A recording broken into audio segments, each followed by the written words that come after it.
करवा चौथ की हार्दिक शुभकामनाएं। आइए पढ़ते हैं माँ करवा चौथ व्रत कथा। श्री गणेश नमा। एक साहूकार के 7 लड़के और एक लड़की थी। एक बार कार्तिक मास की कृष्ण पक्ष की चतुर्थी तिथि को सेठानी सहित उसकी 7 बहुएं और उसकी बेटी ने भी करवा चौथ का व्रत रखा। रात्रि के समय जब साहूकार के सभी लड़के भोजन करने बैठे तो उन्होंने अपनी बहन से भी भोजन कर लेने को कहा। इस बार बहन ने कहा, भाई अभी चांद नहीं निकला है, चांद के निकलने पर उसे अर्घ्य देकर ही मैं आज भोजन करूंगी। साहूकार के बेटे अपनी बहन से बहुत प्रेम करते थे। उन्हें अपनी बहन का भूख से व्याकुल चेहरा देख बेहद दुख हुआ। साहूकार के बेटे नगर के बाहर चले गए और वहां एक पेड़ पर चढ़ कर अगरी जला दी। घर वापस आकर उन्होंने अपनी बहन से कहा, देखो बहन, चांद निकल आया है, अब तुम उन्हें अर्घ्य देकर भोजन ग्रहण करो।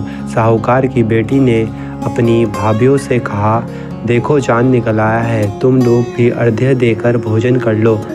ननद की बात सुनकर भाभीयों ने कहा, बहन अभी चांद नहीं निकला है, तुम्हारे भाई धोखे से अगरी जलाकर उसके प्रकाश को चांद के रूप में तुम्हें दिखा रहे हैं। साहूकार की बेटी अपनी भाभीयों की बात को अनसुनी करते हुए भाइयों द्वारा दिखाए गए चांद को अर्घ्य देकर भोजन कर लिया। इस प्रकार करवा चौथ का व्रत भंग करने के कारण विघ्नहर्ता भगवान श्री गणेश साहूकार की लड़की पर अप्रसन्न हो गए। गणेश जी की अप्रसन्नता के कारण उस लड़की का पति बीमार पड़ गया और घर में बचा हुआ सारा धन उसकी बीमारी में लग गया।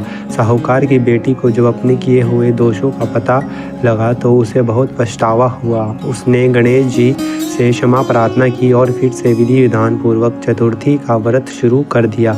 उसने उपस्थित सभी लोगों का श्रद्धानुसार आदर किया और तदुपरांत उनसे आशीर्वाद ग्रहण किया। इस प्रकार उस लड़की की श्रद्धा भक्ति को देखकर एकदंत भगवान गणेश जी उस पर प्रसन्न हो गए और उसके पति को जीवनदान प्रदान किया। उसे सभी प्रकार के रोगों से मुक्त करके धन संपत्ति और वैभव से युक्त कर दिया।